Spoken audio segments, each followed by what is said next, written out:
Today's boring business, let's take a look at this oil field consulting company. The seller claims to cash flow $5.4 million a year or $450,000 a month. Let's see how. What does the company do?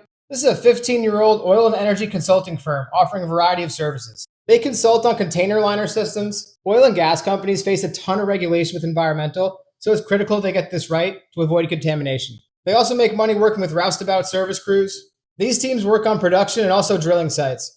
They also consult on pumping and flow testing. This helps oil companies validate well performance. Now let's take a look at the numbers as listed by the seller. In terms of annual sales, they do $33 million of gross revenue. And as mentioned in the beginning, $5.4 million of that is cash flow, which on a monthly basis is a little over $450,000 a month.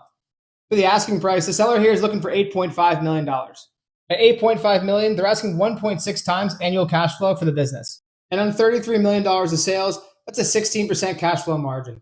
In the small business space, lower middle market space, 1.6 is slightly below the 3.3 times that these companies typically ask for. A question to bring up during due diligence. Keep in mind, this is only as listed by the seller. There's a number of potential adjustments you might see before close if you move forward. Moving back to the qualitative side, here's some things to note on the listing. The first is an established track record. The company's established in 2011. It's been around for 15 years, which is no small feat.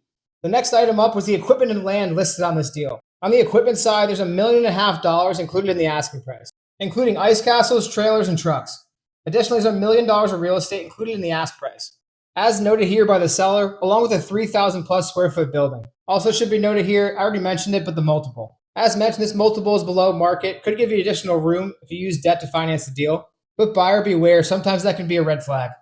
Here's some questions that we'd start with in diligence. The first here is utilization rate. This is a larger business. They have 73 employees on board. How often are they working? How often are they not working? It's going to be an extremely cyclical business. You want to figure out historically how it's impacted their company. The next one here is environmental exposure. We'd spend some extra time here digging in on the environmental side, given it's in oil and gas, any past liabilities, any spills you don't know about, or notices of violations. Finally, take a look at the site performance. There's 2 sites listed on this sale. You're acquiring 2 sites, one in Montana, one in North Dakota.